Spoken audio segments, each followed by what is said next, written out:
शर्लिन चोपड़ा, जिनकी post social media पर खूब वायरल हो रही है और एक नई बहस भी छिड़ गई है। शर्लिन चोपड़ा ने अपने इंस्टाग्राम पोस्ट में लिखा कि मेरे सीने से भारी बोझ उतर गया है। एक इम्प्लांट का वजन 825 ग्राम था। मैं तितली की तरह महसूस कर रही हूं। मैं युवा पीढ़ी से यह अनुरोध करती हूं कि सोशल मीडिया के बहकावे में आकर अपने शरीर से खिलवाड़ ना करें। मॉडल रही शर्लिन चोपड़ा ने अपने इंस्टाग्राम अकाउंट पर एक वीडियो शेयर करते हुए बताया कि उन्होंने अपने ब्रेस्ट इम्प्लांट को फिलहाल हटवा लिया है। ब्रेस्ट इम्प्लांट क्या होता है, ब्रेस्ट इम्प्लांट क्यों कराया जाता है, शर्लिन चोपड़ा की इस पोस्ट के बाद नई बहस शुरू हो गई। ब्रेस्ट इम्प्लांट एक ऐसी कृत्रिम आर्टिफिशियल इम्प्लांट होता है जिन्हें सर्जरी के माध्यम से स्तनों के भीतर लगाया जाता है ताकि ब्रेस्ट का आकार, आकृति और वॉल्यूम को बढ़ाया जा सके या ठीक किया जा सके। यह एक कॉस्मेटिक सर्जरी होती है। कॉस्मेटिक सर्जरी का बेहद लोकप्रिय तरीका है। दुनिया भर में लाखों महिलाएं अलग अलग वजहों से इसको करवाती हैं और भारत में खासतौर से मॉडल्स और अभिनेत्रियों में इसका चलन खूब दिखाई पड़ता है। कहा जाता है कि कुछ महिलाएं आत्मविश्वास के लिए, कुछ शरीर के अनुपात को बैलेंस करने के लिए और कुछ ब्रेस्ट कैंसर जैसी बीमारी के बाद रिकंस्ट्रक्शन के लिए इम्प्लांट का उपयोग करती हैं। शर्लिन चोपड़ा कहती हैं कि उन्हें कुछ समय से सीने में दर्द था, शरीर में दर्द रहने लगा था, जो कि ब्रेस्ट इम्प्लांट की वजह से था। उन्हें ये डिस्कम्फर्ट था जो कि अब फिलहाल ठीक हो गया है। शर्लिन चोपड़ा इकलौती ऐसी अभिनेत्री नहीं है जिन्होंने ब्रेस्ट इम्प्लांट करवा रखा है या ब्रेस्ट इन्हांस करवा रखा है। ये दोनों ही अलग अलग प्रक्रिया है। आपको बता दें कि कई सारी भारतीय अभिनेत्रियां या विदेशी भी अभिनेत्रियां ब्रेस्ट इम्प्लांट करवा चुकी हैं। साथ ही नोज सर्जरी, लिप फिलर्स, ये सब आजकल आमतौर पर प्रचलित दिखाई पड़ते हैं। वापस अगर ब्रेस्ट इम्प्लांट पर लौटें तो ये दो तरह के होते हैं। एक सिलिकॉन इम्प्लांट। इन इम्प्लांट्स में एक मुलायम जेली होती है जिसमें कि सिलिकॉन भरा होता है, जो प्राकृतिक ब्रेस्ट जैसा ही महसूस होता है, दिखता है, लुक में एकदम नेचुरल नजर आते हैं। यही सबसे लोकप्रिय तरीका है ब्रेस्ट इम्प्लांट का, जो कि अभिनेत्रियां और खास तौर पे मॉडल्स इस्तेमाल करती हैं। दूसरा होता है सेलाइन इम्प्लांट, जो इन दिनों कम प्रचलित है।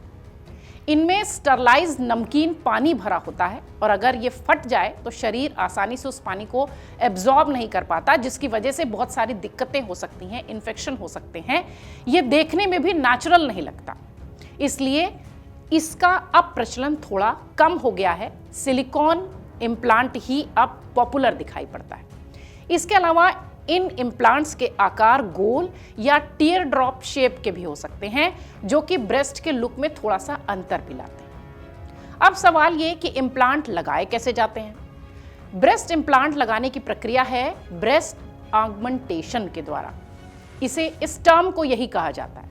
यह एक सर्जिकल प्रक्रिया है जिसमें जनरल एनेस्थीसिया दिया जाता है। डॉक्टर इम्प्लांट को मसल के नीचे या मसल के ऊपर लगाते हैं। चीरा जो कट होता है वो आमतौर पर ब्रेस्ट में निपल के पास लगाया जाता है। सर्जरी आमतौर पर 1 से 2 घंटे की होती है। अब जैसा कि हमने शुरुआत में भी बताया कि ये ब्रेस्ट इम्प्लांट इतना पॉपुलर क्यों हो रहा है। कई बार इसके पर्सनल रीजंस भी होते हैं और कई बार इसके भावनात्मक कारण भी होते हैं। स्तनों के आकार को बढ़ाना, कई बार ऐसा होता है कि दोनों स्तन के जो शेप होते हैं वो छोटे या बड़े होते हैं। वजन घटाने या प्रेगनेंसी के बाद जो खोया हुआ वॉल्यूम है उसे वापस लाने के लिए कई महिलाएं ये कराती हैं। मॉडलिंग और ग्लैमर इंडस्ट्री में ये काफ़ी ज़्यादा पॉपुलर है बॉडी इन्हेंसमेंट के लिए। ब्रेस्ट सर्जरी के बाद रिकंस्ट्रक्शन के लिए कई महिलाएं इसका इस्तेमाल करती हैं, इसलिए हमने इसे भावनात्मक एंगल से भी देखा है कि कई बार ऐसा होता है कि वो महिलाएं जो ब्रेस्ट कैंसर की वजह से अपना स्तन खो चुकी होती हैं, तो वो आत्मविश्वास और संतुष्टि के लिए इस तरीके के इम्प्लांट्स कराती हैं। अब सवाल ये कि ये कितना रिस्की है, कितना नुकसानदेह है। ये एक आम प्रक्रिया है, लेकिन हाँ, चूंकि बॉडी के साथ सर्जरी होती है तो जोखिम तो जुड़े होते हैं।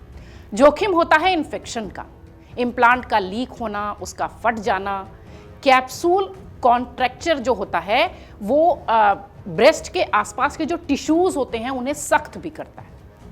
इसके अलावा कई बार ऐसा भी देखा गया है कि ब्रेस्ट की संवेदनशीलता कम हो जाती है, निप्पल्स की संवेदनशीलता जो होती है, सेंसिटिविटी खत्म हो जाती है। इसके अलावा दर्द, जो कि आमतौर पर महिलाओं को इसके बाद दिखाई पड़ता है, जो कि शर्लिन चोपड़ा भी कह रही थी। कई बार देखा गया है कि समय के साथ ये जो इम्प्लांट्स होते हैं इसका शेप बदलने लगता है। कई बार ऐसा भी होता है कि इसे बार बार सर्जरी की जरूरत पड़ती है। अधिकांश इम्प्लांट अगर देखा जाए तो 10 से 15 साल तक चलता है, उसके बाद इसे बदलना पड़ता है। डॉक्टर्स इसे सुरक्षित तो मानते हैं लेकिन रिस्की भी कहते हैं। अधिकतर मामलों में इसे सुरक्षित माना गया है, लेकिन जैसा कि हमने कहा कि चूंकि सर्जरी होती है इसलिए इसे जोखिम रहित नहीं कहा जा सकता। अनुभवी सर्जन, अच्छी क्वालिटी की सामग्री, सही देखभाल ही आप अगर ब्रेस्ट इम्प्लांट के तौर पर सोचते हैं तो आपको ध्यान रखना होगा।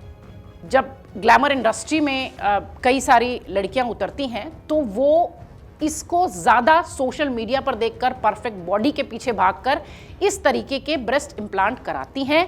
लेकिन जिस तरीके से शर्लिन चोपड़ा ने भी कहा कि दूसरों के बहकावे में ना आए और फिगर को इन्हांस करने के लिए, आउटफिट्स और फोटोशूट्स के लिए सिर्फ ये ना कराएं, क्योंकि इस तरह की चीज़ें आपके बॉडी को रिस्क निश्चित तौर पर पहुंचाती हैं।